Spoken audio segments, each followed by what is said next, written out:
hoping. Hapa nolika buku ya 1 Petro chapter 4 verse 7. Ili hone upero haso tehosende. Tanyani hani gizima ndo kana zitabera. Hallelujah. Amen. Hauna mtu onokono rapera na mti. Kila mzimu lisimbaza zauri Yesu Kristo chipenda chinjo bachisimesoma banatabera. Hapa nolika buku ya Luka 16 Luka 18 uri mutungadzule achirapera asaneti. Ndihone kune Yesu vachistika hone ovachava na mafunzo agonya chava asvikaita ni arabeni achiuya ukoisa panga nofunza auya agonya chava aita ni arabeni zvino tabero nicho nichisima chichote aripo muchira kutendi hera unaravakawo zvino pava minozori kutendi unaravakaona musi kama unosangana ngonjana kekosona auchena tabeni arabasedzari chitoma chisimu hanye murauni vatozvikona zori rova richirabena vokuchiwa tabani rova richitani ndiri uchitozva zori wajia 2 days worth uchikotorabena zvino kavedokuze Petro hapa urimini uri hone mupero wazvokosendee tanyani hani dzidzima urindokona zitabera zvino tabero nicho nikisima chichote arikonoshumira mudzimu risarabhei arikonoita chitu namushumo uyatsa uya vapasi navatendi uyanavavaravo zvinodana ndikori musirisa chorambera karisedzezvotsvo uri tabero nicho nichipinda chichote nicho nichitu chichote chine chatoda uri savana mudzimu ridzure rikacho ridzure rorabera yesu kuri mutu ngadzure achirabera asanei afaisaka mufumakadzi munhu ariho mufumakadzi ova ina svinga ngavo adiyamangane koyamangavo mara kamidokuzori hola mufumakadzi osvika opedza owinanga uri ova achikodzurero itamini kudzura chidina hola muhai achiachinowendi nasvinga ngangati nkatucheka hola munhu aviyapedza amukatucheka haleluya amen tabero nicho nichisini uyamangadza yeso koria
hone vhupero zwo sendela zwo tsanya ndi dzimo ro kona tsana haleluya ari konu rabela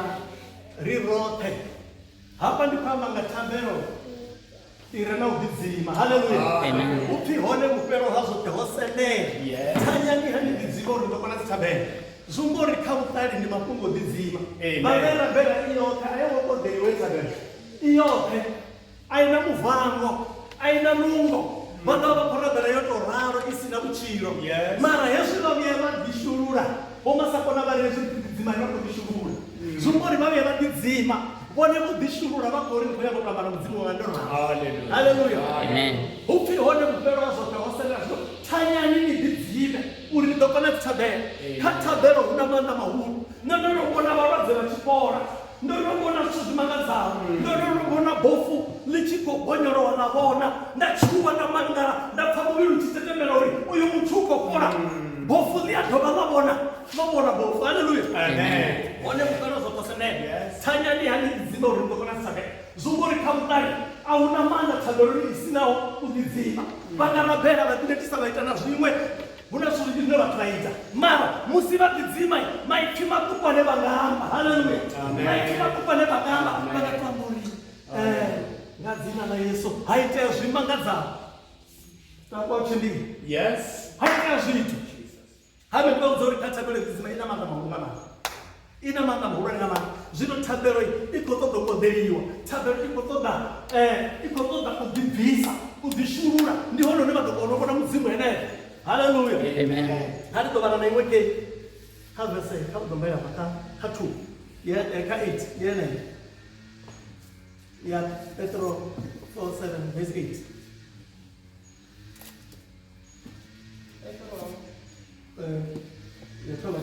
verse 8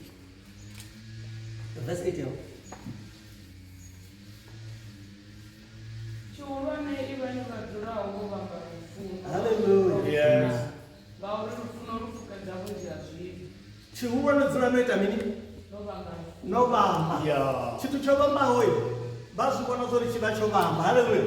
upfi no vhamba nga mini ya dovha tshihulwane dzula ni no vhanga rufuno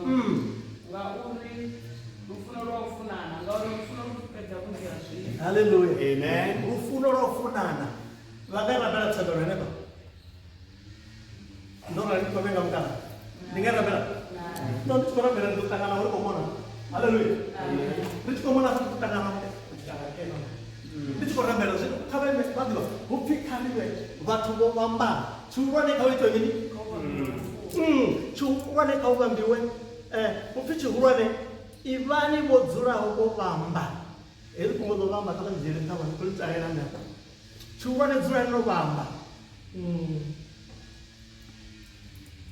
lufuno lwa u funana ngauri lufuno lu fukedza vhunzhi ha zwivhi haleluya kha u funana hu na maanḓa mahulu haleluya a vha koni u funa vha tshi kha ḓivha na mafhungo na muthu hu funa u thoma ita mini hu funa u vha na huṅwe fhethu hune ha vha no hangwelana hu funa huṅwe fhethu hune ha vha no humbelana pfarelo ndi khou humbela pfarelo kha vha mpfarele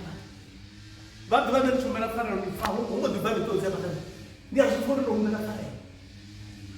tshihulwane haleluya tshihulwane ivani vho dzulaho vho vhamba lufuno lwa u funana ngauri lufuno lu fukedza vhunzhi ha zwivhi haleluya lufuno lu fukedza vhunzhi ha zwivhi nṋe ndi khou ri thabelo dzi dzima na maanḓa mara arali vha sa funani a vho ngo ita tshithu vho fhedza ḓuvha ḽavho haleluya ḓa ro fhedza ḓuvha nṋe ndi khou ri musi ri tshi kha ḓi yo rabelela kha ri ḓo takuwa mani ri takuwe ri to takuwa ri ime ri vhudze mudzimu uri yo wei ndi na zwikene ndi mukene ende vha songo vha tshi khou tou hafhu vha vha rabela uri tshifhinga tsha musi vha tshi ya khavho vha kone u swika vha ambe zwino pfala haleluya kha takuwa ndi mone